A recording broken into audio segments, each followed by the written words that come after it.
Hi, welcome to this lecture. Now in the previous lectures, if you recall, we have seen a ECOG device with 32 microelectrode array.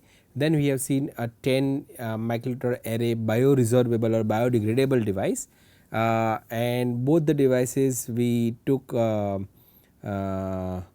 epilepsy as a model to understand the signals acquiring that we acquire from the brain of a rat, and we saw that how the efficacy of AED can be tested using this particular model. Right.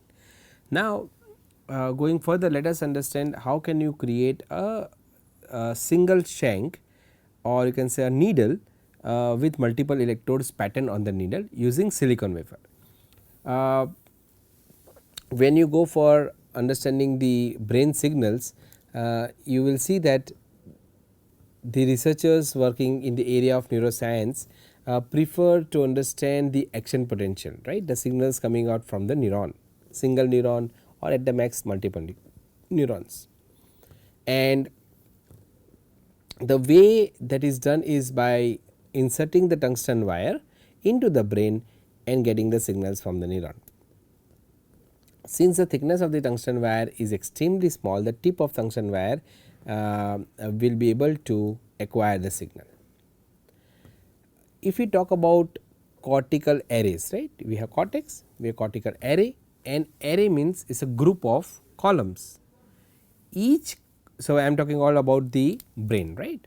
So, each column would have 6 layers, right, layer 1, 2, 3, 4, 5 and 6, 6 layers. Layer number 4, okay, this is correct. Layer number 4 is an input layer. So, if you okay, let us take example of this pen. If you divide this pen into multiple layers, layer number 4 is an input layer, layer 1, 2, 3 is a processing layer, and 5 and 6 is an output layer. Okay. If you want to capture the signal from each layer, how can we capture? Because tungsten wire only conducts, either it conducts completely, but it is not correct because it will be short circuit. So, only the tip of tungsten wire will conduct. What about the signal coming from the group of neurons in at different stages, at different layers?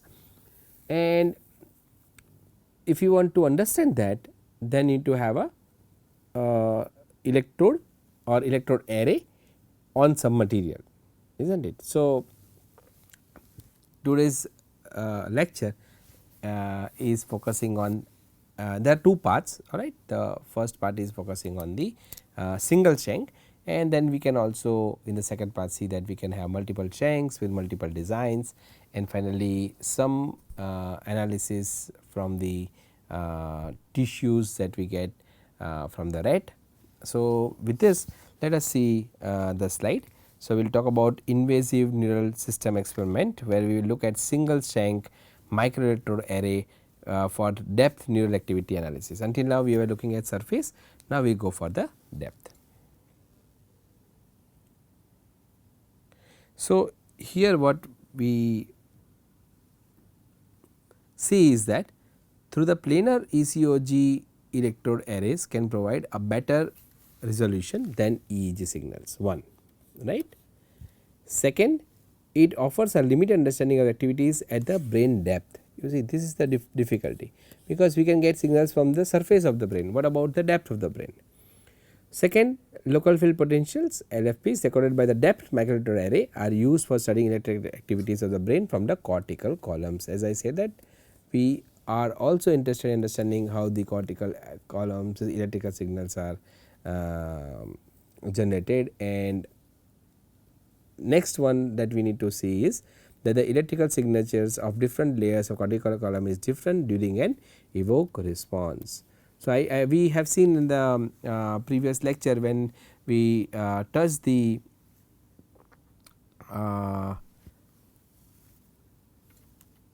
when we look at the whiskers of the rat, right, this particular slide, and when we touch the whiskers of the slide, we were able to see some evoke potentials, isn't it. Same thing we are talking about here, that we can the electrical signals are different in different layers, and particularly when there is a evoker response. The baseline LFPs during an induced seizure and after recovery needs to be studied, and for this we need to understand the evoker response and the effect of AEDs on LFP at different depths.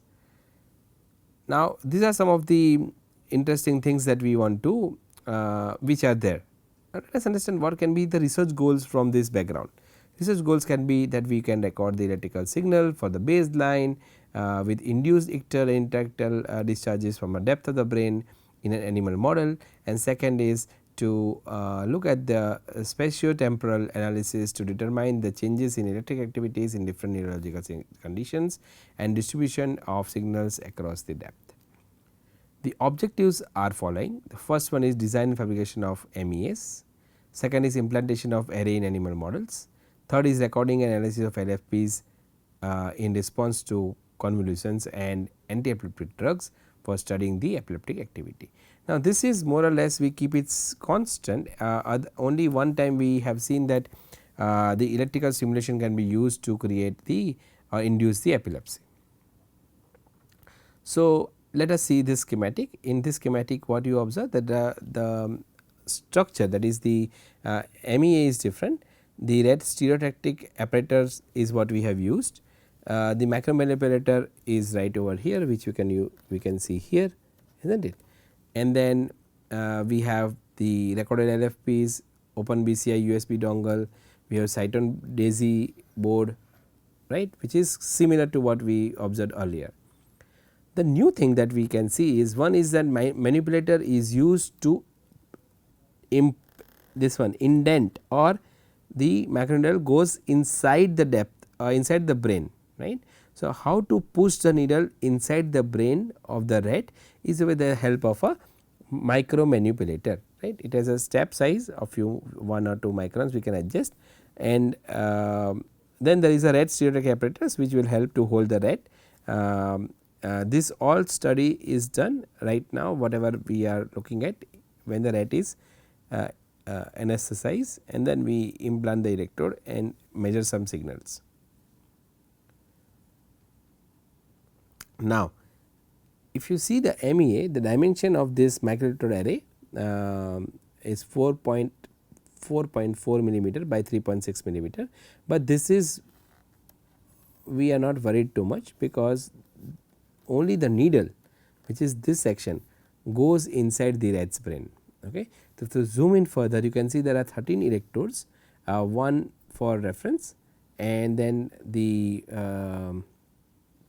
remaining 12 electrodes are distributed in such a way that we get signals from all the channels. The length of this shank that goes into the brain of the rat is 3 millimeter. So, let us understand what is the process for fabricating this microneedle or microneedle electrode array. So, start with a silicon wafer, which is step number A, right, and you grow thermal oxide. Thermal oxide can be grown using wet oxidation and dry oxidation. After growing thermal oxide, you deposit gold with a base layer of titanium, and then you pattern this particular gold in the form of microneedle followed by oxide layer deposited using PECVD. As I told you that the PECVD can be done at a relatively low temperature, followed by removing the oxide layer from the recording electrodes and from the contact electrodes. So, you can see here in this case in D oxide is everywhere, right, but in E you will see that the gold pads you can see, and same thing gold dots are there on the needle, right. See here, that means that the oxide is etched from the recording electrode and from the contact electrodes, all that place the oxide is there. Then you perform front to back lithography and use DRI as we have seen, which is called deep reactive ion etching. So, if you follow this process, you will fabricate a microneedle, and the size of the microneedle can be seen. We are just showing so to understand the dimension of the microneedle, and the each electrode, that is this each dots that you see on this shank is about 50 micrometer, and the spacing center to center distance is also 50 micrometer. So, this is the SEM image.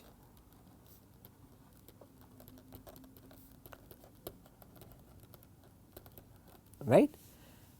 Now, from this, once you have needle, what we do?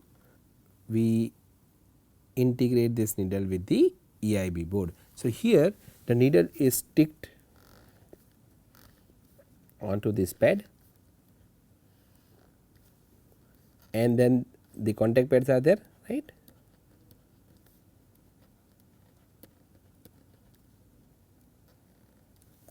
So, each and then electrodes are there. Okay. So, each contact pad we do wire bonding.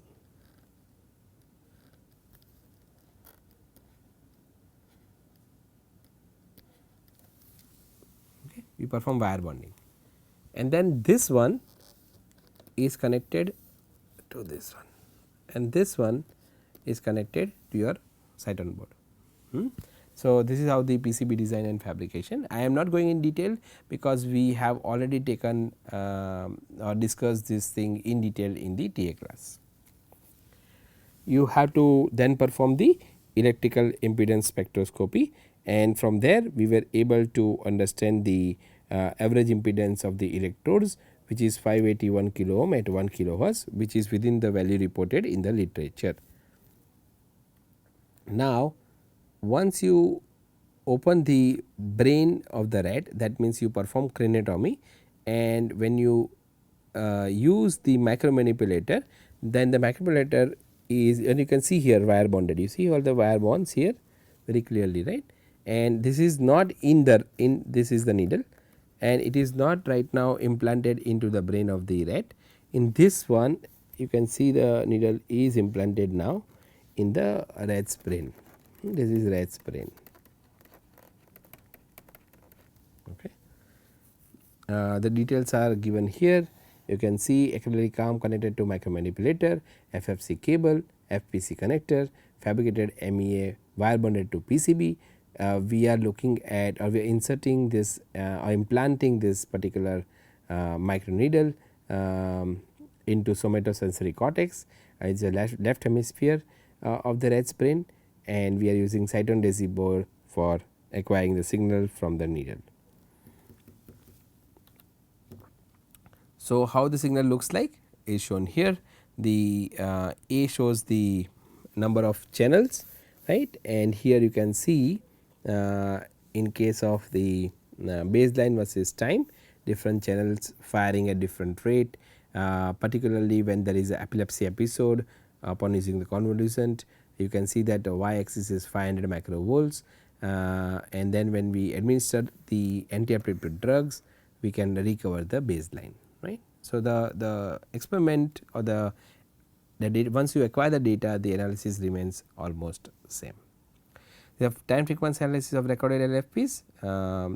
Again the A1, that is this one, right, is the baseline LFP signal we have recorded for 20 seconds, and then A2 is the power spectrum analysis, A3 is spectrogram of the baseline. Same way we go for B1 and C1, which is the recorded epileptic activities and recorded LFPs after 4 minutes of AEDs, right, this one during the epilepsy, and after you administered AED after 4 minutes you can see the signals.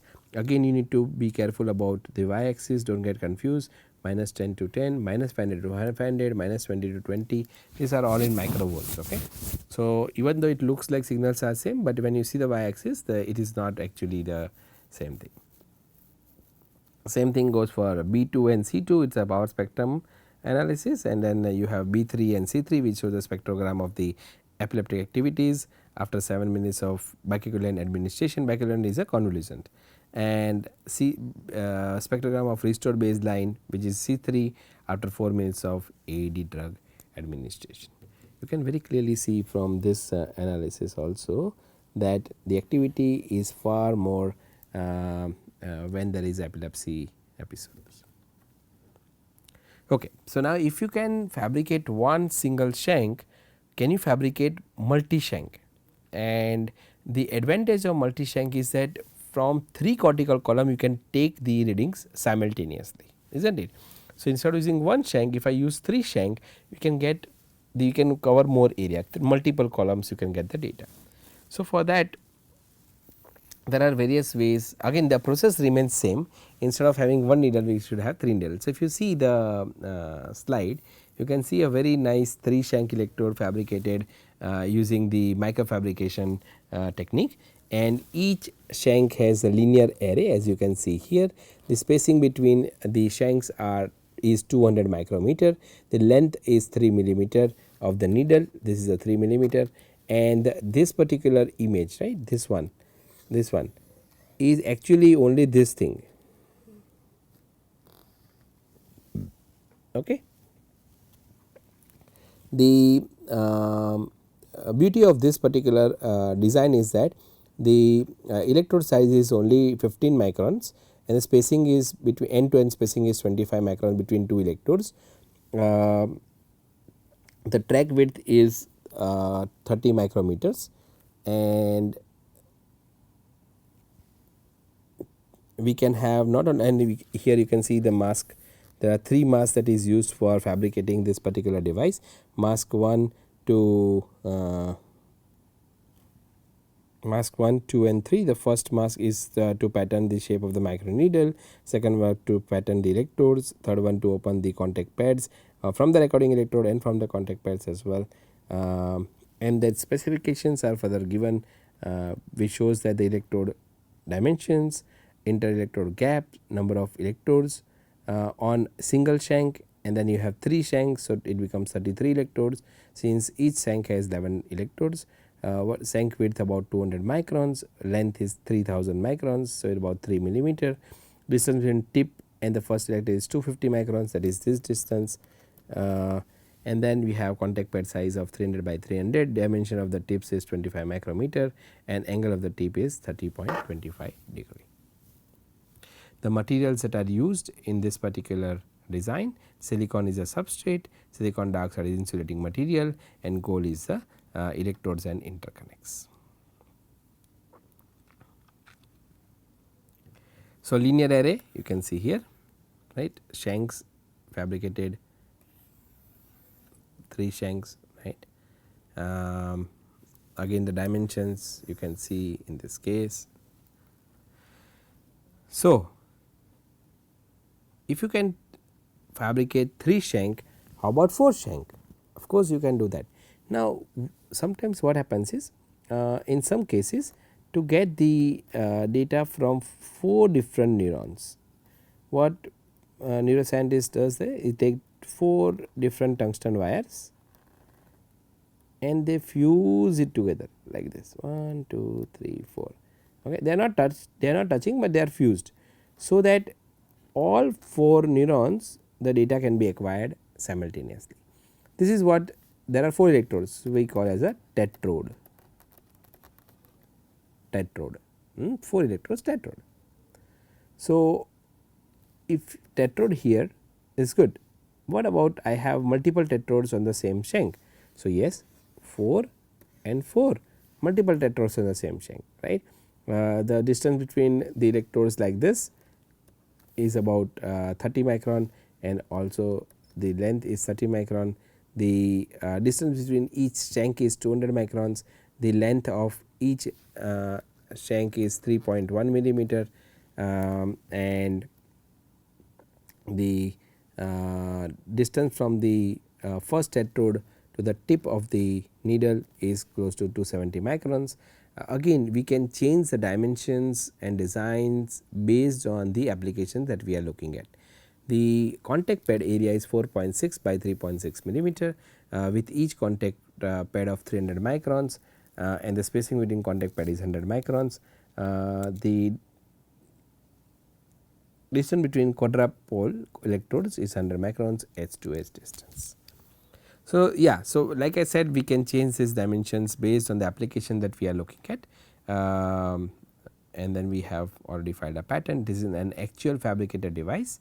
You can see 4 shank electrodes, tetrodes on the 4 shank, and then we are now planning to get some data from the rat brain.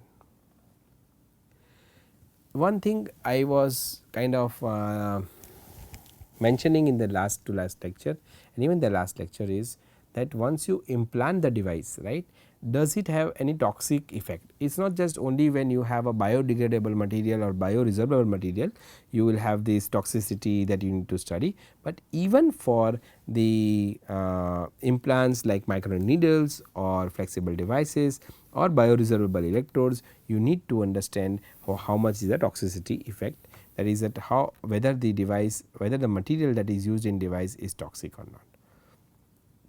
So, for that we perform some histology studies. Histology is study of tissues, cytology is study of cells, right. So, histology of vital organs. Which are vital organs?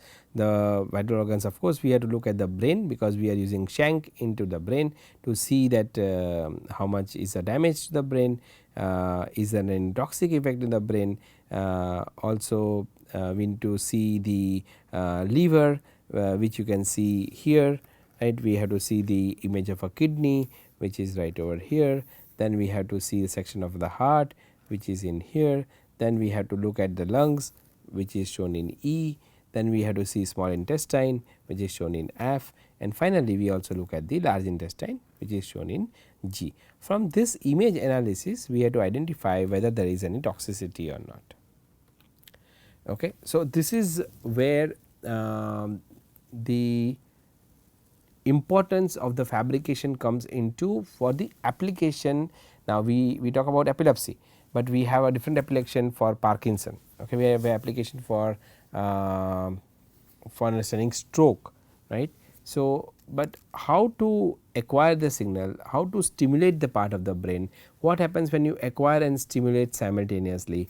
Can you look at the surface acquisition versus deep brain acquisition. What happens, what is the advantage of using these devices, or can we have devices that can acquire signal from the depth of the brain, can we have devices that acquire signal from the surface of the brain. If we will now see a little bit on the Parkinson model of what we are working on, that is also a fabrication process. We are looking at the surface electrodes to acquire the signal and stimulate it and see the effect of stimulation on the Parkinson. Right now, there are many things that many different parameters through which one can see that the person is having Parkinson, but one of the parameters like a gait, right, a walking, sometimes a turning and coming back becomes difficult. So, then there is a involuntary movement of the hands, right, people cannot hold the pen, not spoon, right, walking becomes difficult. These are all the symptoms, not really parameters, symptoms of the Parkinson. And can you, so the right way to treat, which we have Shabrik Edison, right, he actually is a functional neurosurgeon. So, he does surgery and he treats a patient suffering from Parkinson by using deep brain electrodes. So, electrodes that goes deeper into the brain. The question that we are asking is whether the surface electrical stimulation along with deep brain electrical stimulation would help in improving the life of a patient, to cure or to cut down the tremors significantly. Okay. So, we will see a little bit on the surface electrodes that are used for application in Parkinson. Alright, but for now this is enough. That will be probably our last lecture, on which we will look at the Parkinsonian model, the device that we can fabricate using microfabrication, and what can be the protocol to study the Parkinsonian model. With that, I take a leave. I will see you next class. See you then. Bye bye.